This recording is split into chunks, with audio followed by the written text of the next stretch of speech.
Hello friends, welcome back to my channel maker দুনিয়া। তো তোমরা সবাই কেমন আছো? আশা করি ভালো আছো, সুস্থ আছো। আমরাও ভালো আছি। তো আজকের আমি তোমাদের সাথে শেয়ার করব এঁচোড়ের কোপ্তাকারি বা মালাইকারি। যেহেতু আমি মালাই দিয়ে করব, তাই মালাইকারি। এঁচোড় বা গাছপাঠাও কিন্তু অনেকে বলে থাকে। তো গরমের শুরুতে এঁচোড় খাবে না বাঙালিরা, এটাকেই হতে পারে? এঁচোড়ের অনেক রকমের আইটেম হয়। তো আজকের আমি তোমাদের সাথে এই রেসিপিটা শেয়ার করছি। তো তোমরা প্লিজ একটা লাইক দিয়ে দেখা স্টার্ট করো আর পুরো ভিডিওটা দেখতে থাকো। তো ফার্স্টেই দেখো আমি প্রেসার কুকারে কিছুটা জল নিয়েছি আর জলের মধ্যে দিয়ে দিলাম হলুদ আর দিয়ে দিলাম কিছুটা নুন। আমি এঁচোড়টা পিস পিস করে কেটে নেব, নিয়ে এই জলের মধ্যেই দেব। এই যে এঁচোড়টা আমার কাটা হয়ে গেছে আর আমি কিন্তু এই জলের মধ্যে দিয়ে দিলাম। এখন আমি এঁচোড়টাকে সিদ্ধ বসাবো। 4 থেকে 5টা সিটি দিয়ে নেব। ব্যাস, এঁচোড়টাকে দেখো আমি খুব ভালো করে সিদ্ধ করে নিয়েছি আর এর সাথে একটা বড় সাইজের আলুও সিদ্ধ করে নিয়েছিলাম। তো এখন আমি আলু আর এঁচোড়টাকে দেখো খুব ভালো করে হাতের সাহায্যে স্ম্যাশ করে নিলাম। এই যে স্ম্যাশ করা হয়ে গেছে।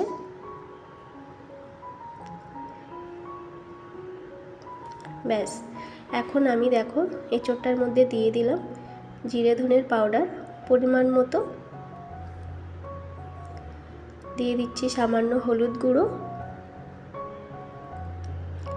দিয়ে দিলাম ঝাল লঙ্কার গুঁড়ো,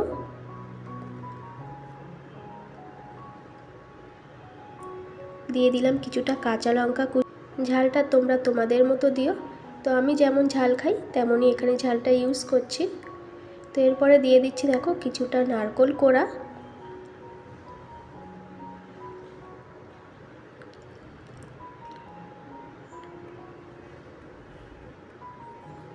তারপরে দিয়ে দিলাম টেস্ট অনুযায়ী নুন। বাইন্ডিংয়ের জন্য দিয়েছি ময়দা আমি এখানে 2 চামচ ইউজ করেছি। ব্যাস, 2 চামচ ময়দা দিয়ে দিলাম আর দিয়ে দিচ্ছি 2 চামচ বেসন। সব শেষে দিয়ে দিচ্ছি দেখো অল্প করে চিনি। এই সব উপকরণগুলো দিয়ে আবারও খুব ভালো করে হাত দিয়ে আমি মিক্স করে নেব। ব্যাস, খুব ভালো। তো দেখো আমি কিন্তু খুব ভালো করে হাত দিয়ে মেখে নিয়েছি আর এখন আমি অল্প অল্প করে এঁচোড়টা নিয়ে গোল শেপ দিয়ে হাতের সাহায্যে কোপ্তার আকারে এইভাবে করে গড়ে নেব। তো চলো আমি একইভাবে সব কোপ্তাগুলো এইভাবে করে গড়ে নিই। তো দেখো এখানে আমি সব কোপ্তাগুলো গড়ে নিয়েছি আর এই যে থালাতে করে সাজিয়ে রেখেছি। তো চলো কোপ্তাগুলো এখানে রাখা থাক, ওদিকে আর একটা আমি মশলা তৈরি করে নিই।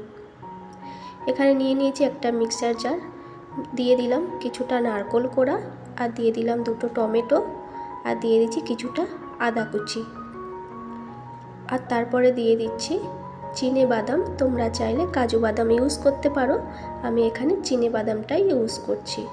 এই সব কিছু দিয়ে আমি খুব ভালো করে একটা পেস্ট করে নেব। এই যে আমার পেস্ট করা হয়ে গেছে। এই যে দেখো খুব ভালো করে আমি পেস্ট করে নিয়েছি। তো তারপরে দেখো আমি কড়াই বসিয়ে দিয়েছি আর কড়াইতে দিয়ে দিয়েছি সাদা তেল। তেলটা খুব ভালো করে হাই হিটে গরম করে নিয়েছি আর তারপরে কিন্তু আমি কোপ্তাগুলো দিয়ে দিচ্ছি। কোপ্তাগুলো খুব ভালো করে আমি ভেজে নেব। খুব ভালো করে উল্টে পাল্টে গোল্ডেন ব্রাউন করে কিন্তু আমি কোপ্তাগুলো ভেজে নেব আর আমি ফ্লেমটা মিডিয়াম করে দিয়েছি। তো চলো কোপ্তাগুলো খুব ভালো করে ভেজে নিই।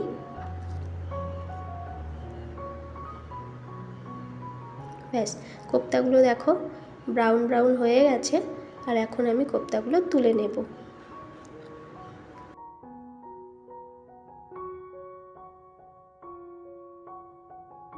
তো দেখো কোপ্তাগুলো আমি কিন্তু খুব ভালো করে ভেজে একটা থালাতে করে তুলে নিয়েছি আর এখন আমি ওই একই তেলে আলুগুলো ভেজে নেব। যেহেতু আমি কোপ্তা কারিটা আলু দিয়ে বানাবো, নিরামিষ তরকারি, তো আলু ছাড়াও হয়, তো আমি আলু দিয়েই বানাচ্ছি। তো ওই তেলে আমি আলুগুলোও কিন্তু খুব ভালো করে লাল লাল করে ভেজে নেব।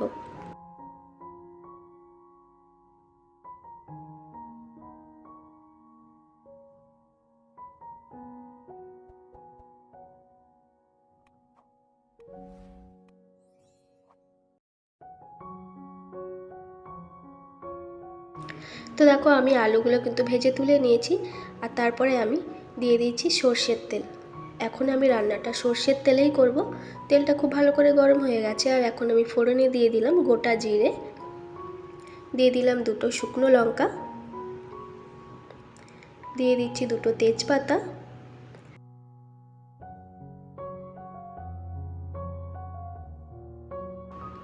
আর দিয়ে দিচ্ছি গোটা গরম মশলা, দারচিনি, এলাচ আর লবঙ্গ দিয়ে খুব ভালো করে কয়েক সেকেন্ড নেড়ে ছেড়ে নেব।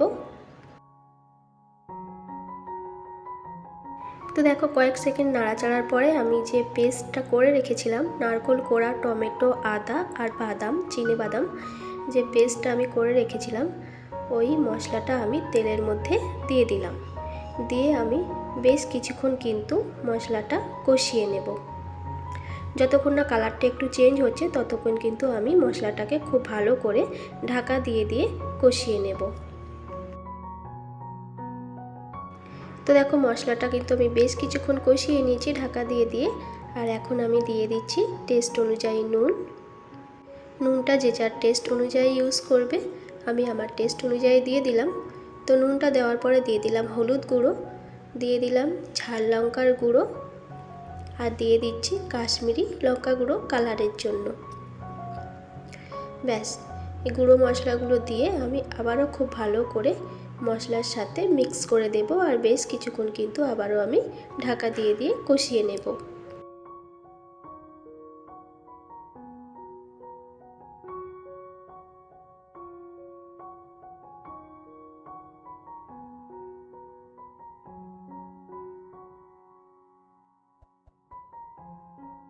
তো দেখো মশলাটা কিন্তু আমি বেশ কিছুক্ষণ কষিয়ে নিয়েছি, আর কালারটা কিন্তু হালকা চেঞ্জ হয়ে গেছে।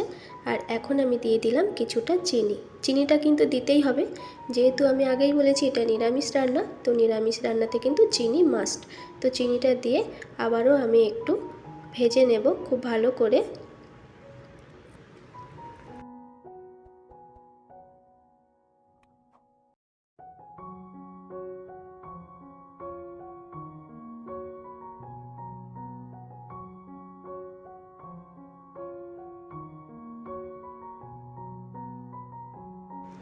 তো দেখো মশলাটা কিন্তু একদম পারফেক্টভাবে কষানো হয়ে গেছে। যেহেতু আমি অল্প তেল মশলা দিয়ে রান্না করছি, মশলাটা কিন্তু অতটাও তেল তেল মনে হচ্ছে না, বাট মশলাটা কিন্তু একদম কষানো হয়ে গেছে। আমি সবসময় অল্প তেল মশলাতে রান্না করার চেষ্টা করি, কারণ না হেলদি হওয়ার জন্য। বেশি তেল মশলা খাওয়া শরীরের পক্ষে কিন্তু ভালো নয়। তো যাই হোক, মশলাটা ভালো করে কষানো হয়ে গেছিলো। আমি আগে যে আলুগুলো ভেজে রেখেছিলাম, আলুগুলো আমি দিয়ে দিলাম। আলুটা দিয়ে দেখো আবারও খুব ভালো করে মশলাটাকে আমি আলুগুলো দিয়ে কষিয়ে নেব। তো দেখো খুব ভালো করে কষানো হয়ে গেছে আলুগুলো দেওয়ার পরে। তারপরে আমি দিয়ে দিলাম জল। জলটা আমি কিন্তু আরও একটু অ্যাড করব, কারণ এইটুকু জলে কিন্তু হবে না, যেহেতু কোপ্তাগুলো আমাকে দিতে হবে। তো এই যে আমি আরও কিছুটা জল অ্যাড করে দিয়েছি। আলুগুলো সিদ্ধ হবে আর কোপ্তাগুলোও অনেকটা ঝোল টেনে নেবে, তার জন্য এতটাই ঝোল থাকবে। তো তারপরে আমি দেখো দিয়ে দিচ্ছি মালাই। মালাইটা আমি ঘরেই বানিয়ে নিয়েছি দুধের সর থেকে। তো খুব ভালো করে আমি মালাইটাকে ফেটিয়ে আমি দিয়ে দিলাম। মালাইটাকে দেওয়ার পর আবারও খুব ভালো করে একটু মিক্স করে দিচ্ছি। তো তারপরে দেখো ঝোলটা কিন্তু ফুটে উঠেছে। এরপরে আমি ঝোলের মধ্যে সব কোপ্তাগুলো দিয়ে দিয়েছি, দিয়ে একটু ভালো করে নাড়াচাড়া করে ঢাকা দিয়ে দেব। ঢাকা দিয়ে আমি 5 মিনিট ফুটতে দেব। তো 5 মিনিট পরে দেখো আমি ঢাকনাটা খুলেছি, আর রান্নাটা কিন্তু অলমোস্ট রেডি। আমি নুন ঝাল মিষ্টি সব কিছু টেস্ট করে নিয়েছিলাম, একদম সব কিছু পারফেক্ট আছে। তো লাস্টে আমি দিয়ে দিচ্ছি দেখো গরম মশলার পাউডার, আর দিয়ে দিলাম ঘি।